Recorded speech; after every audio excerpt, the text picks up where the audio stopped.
วัสดีค่ะชวนทำขนมนมเนยง่ายๆกับ Easy Food by ชยาค่ะคลิปนี้มาชวนทำวุ้นนมเย็นค่ะสูตรขนมหวานง่ายๆเราไปเริ่มลงมือทำกันเลยค่ะขั้นตอนแรกเตรียมนมจืด 1,000 ml ค่ะจะใช้เป็นนมโรงเรียนนะคะใช้5กล่องพอดีค่ะใส่นมลงไปในภาชนะจากนั้น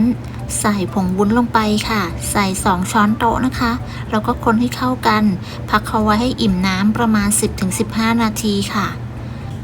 เมื่อครบเวลาก็นำนมไปตั้งไฟค่ะเปิดไฟอ่อนนะคะแล้วก็คนไปเรื่อยๆจนกระทั่งวุ้นละลายและเดือดค่ะพอวุ้นละลายดีแล้วนะคะให้ทดสอบดูถ้ารู้สึกว่าไม่มีเม็ดทรายๆติดนิ้วมาก็แสดงว่าวุ้นละลายดีหมดแล้วค่ะจากนั้นก็ปิดไฟค่ะแล้วก็แบ่งนมออกเป็น2ส่วนแบ่งออกเป็น2ส่วนเท่าๆกันนะคะ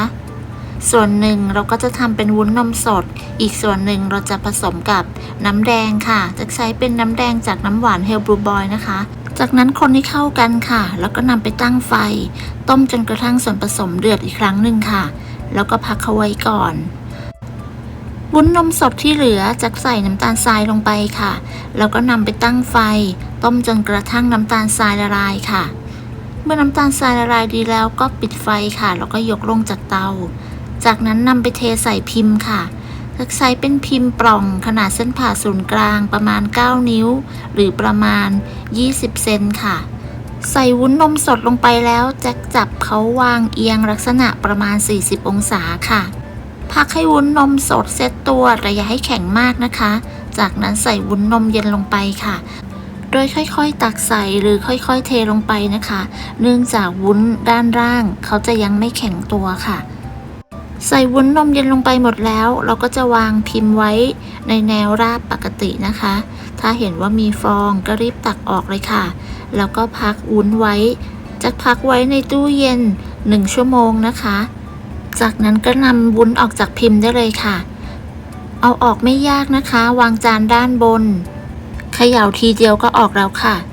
เราก็จะได้วุ้นนมเย็นหน้าตาน่าทานแบบนี้เลยค่ะเมนูนี้ทำง่ายมากๆเลยค่ะทานได้ทั้งเด็กและผู้ใหญ่นะคะอากาศร้อนๆแบบนี้มาทำวุ้นนมเย็นหอมหวานอร่อยชื่นใจกันค่ะขอบคุณสำหรับการติดตามรับชมคลิปนี้นะคะถ้าเพื่อนๆชอบก็ลองทำกันดูค่ะได้ผลยังไงก็มาคอมเมนต์คุยกันค่ะและถ้าหากคลิปนี้มีประโยชน์สำหรับเพื่อนๆก็อย่าลืมกดไลค์กดแชร์กดติดตามเพื่อเป็นกำลังใจให้กันด้วยนะคะสำหรับคลิปนี้จะต้องลาไปก่อนพบกันใหม่ในคลิปหน้าค่ะสวัสดีค่ะ